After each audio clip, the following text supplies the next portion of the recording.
Hello and welcome to our next video blog. I thought it would be good to carry on talking to Andy Serkis about some of the fun and games we had during our first block of shooting. Andy?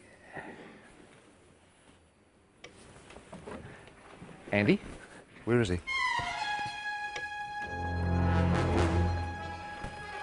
Andy? What is this place? This isn't Wellington. Where am I? Isn't this where James Bond crashed his Aston Martin in 1964?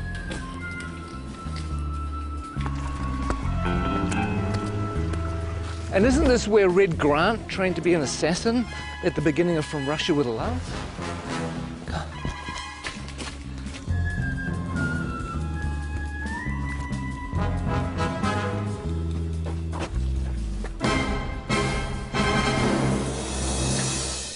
You know what? I think we should just run the blog anyway. So what we did is we asked cast and crew to tell us a few of their favourite memories from the first 3 or 4 months of shooting. So please enjoy that and I'll go figure out where I am.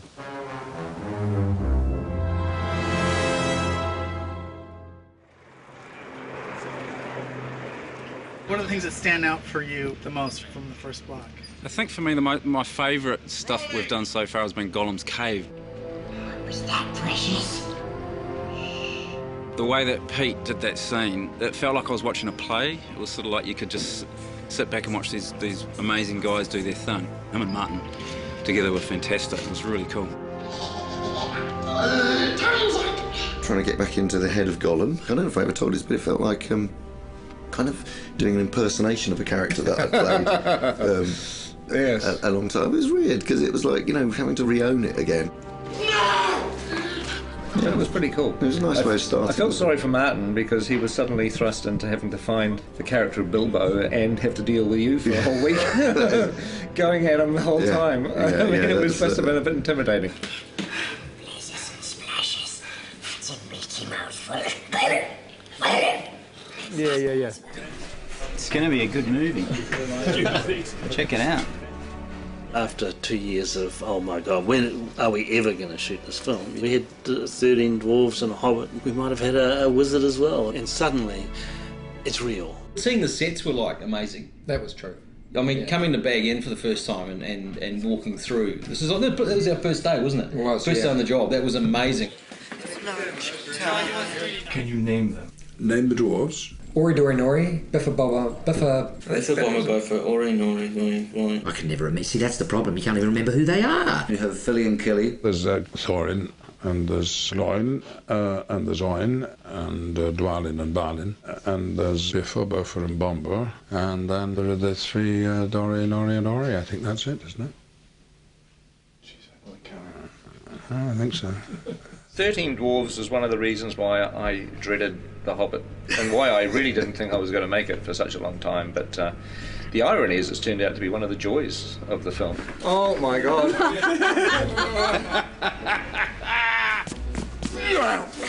What a challenge. I mean, 13 heroes, or 14 with Bilbo. They all have to be differentiated in a way that isn't necessary in the book, but if you keep seeing them, you want to know who they are and specifically and what their attitude is and why they're on this journey. We need to move now!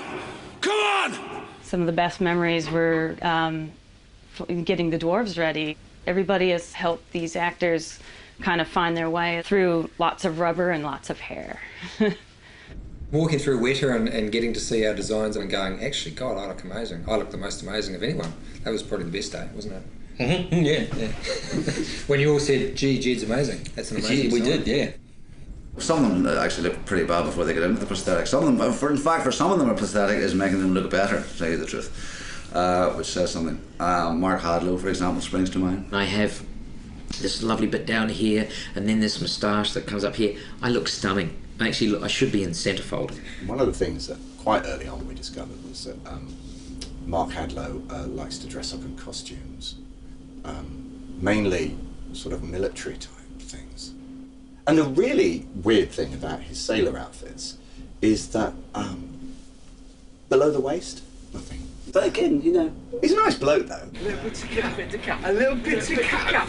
One of them doesn't have to wear a beard. Yeah, well, we are all very, very jealous of that. Actually, he is the Aidan Turner. He's the sexy dwarf. I don't even think he's got a beard, actually.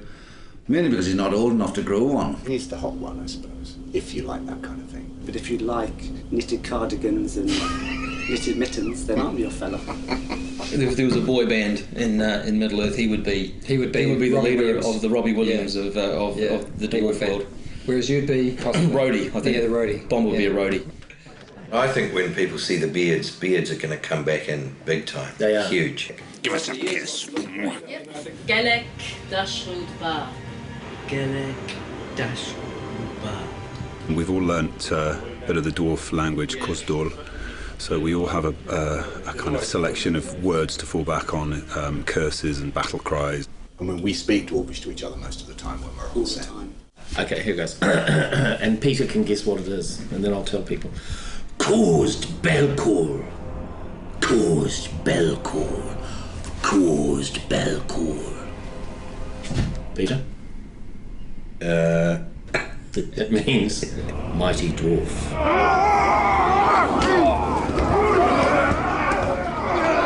We had Troll Show. Well, you got to do all the fun stuff in Troll Show. Yeah, we did. I had to shoot dialogue and things, and he got to do all the good fighting troll stuff. That is the great thing about the dwarves, is that even though there's this comic element to some of the characters, not all of them, but some of them, when they fight, they really fight. We started with 3 months of intense training. We did stunt fighting, we did horse riding. We did the gym 4 times a week. We did dwarf movement intensely. They were trying to get us to a point where they could actually kill us and bring us back from the dead, kill us, bring us back from the dead, all the CPR and stuff like that, because that's what it'll be like on set. They did it by breaking us down. Yeah. They did it by essentially reducing us to the absolute amoeba stage and then building us up again as dwarfs. We've come through it as better dwarfs, I feel. I do too. I know that William's discovered his inner dwarf. I have. Well, we all have, actually. It's a frightening thing, but this is the job that had to be done. If I could say key moments in Block 1, arriving in Rivendell and meeting Elrond and dining at his table, it really feels like you're stepping into Middle-earth. There are some who would not deem it wise. What do you mean? You're not the only guardian to stand watch over Middle-earth. I remember it now, but later on. I love working with Hugo and Kate back in Rivendell again. That was fantastic. Hello. Welcome. I still can't quite get over being on set with Ian as Gandalf and then, Kate Blanchett with Galadriel and Hugo with Elrond, and you just feel like you step back into a movie again. It's kind of weird. Is this a new one? This is different. Yeah, different one.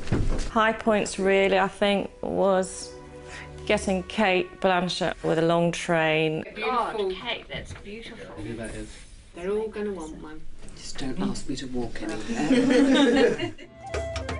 One of the things that I like is that we're getting a little bit of the music into the movie too, the songs. Tolkien wrote quite a few songs for The Hobbit. I got to sing a song. You want to hum a few bars for us now? Oh, it's a classic song. It's after sort of Cole Porter, Gershwin, and that type of thing. There's an inn, there's a merry old inn beneath an old grey hill. He squeaked and soared and quickened the tune while the landlord shook the man in the moon. It's after 3, he said. I think it'd be great if Dwalin just yelled the whole thing. So the cat and the man We'll swallow the tipsy cat. Is this the Metallica version? Who is this? That's the Metallica version. Well, I'll be singing at the Oscars is a different matter, but hopefully some people might sing it in the shower. Excuse me. I think this is a Peter Jackson question. Which dwarf would you like to invite to dinner? Well, I wouldn't invite any of them except myself. I'm afraid that the table manners aren't of the best. But you get your fist when you do that! They would not want Biffa over for dinner. He would be like the bottom of the line. Ori, because he'd be very polite. Excuse me. Well, it'd be me, obviously, because I'd cook. Stephen Hunter does pretty well with the bad table manners. He just eats so much. Have you seen the size of him? I mean, oh good Lord. He's enormous. I tried to talk to him about cutting down his cholesterol and his butter intake. I don't think you'd invite Norrie because he'd steal all the silverware. You'd never invite Graham McTavish because he would sit there and glare at you and show his forearms all night. Dwallin's a real warrior. When he parties, he goes completely mad, like so many Scottish people. Here you go. Well, the words kettle black calling pot come to mind. I don't think you'd invite any dwarf to dinner, actually. I wouldn't have them all together, though. Not 13, maybe a couple at a time.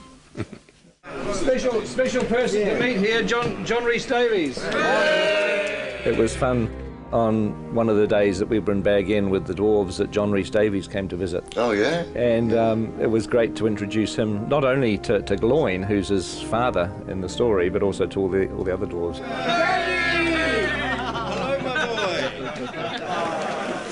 It's just like coming home to family. I predicted what John would say, and he pretty much said it word for word. I could just imagine, you know, him saying, "Oh, you poor bastards." that's pretty much what he went on to say. You poor buggers. When he gets you running up the hill in full armour, you'll enjoy that. But you are going to be spectacular. And you'll be chased by women all around the world. but only if you're in costume and makeup. Okay. All right. We've been here since January the 13th.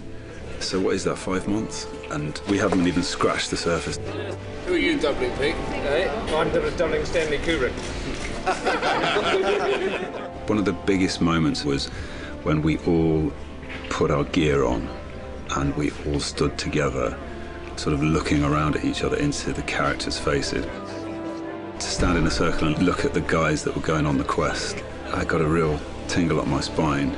Lovely, thank you, that's terrific. I think we can check the gate on that.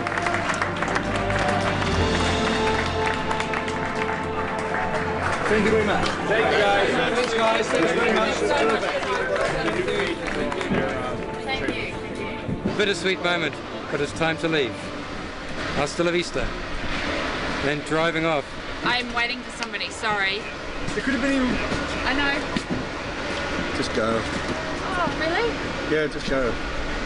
We've had enough. Go. Are you wrapped? No, I'm not wrapped. They're keeping the good people. Okay. Oh, hey, Go again, we'll go now. Hey. Okay, we'll go now.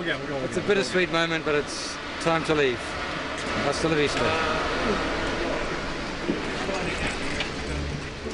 Well, I hope you enjoyed that. I don't know whether there'll be any more because I have to find New Zealand, which I've lost. I think it's over here. Who is that odd little fellow?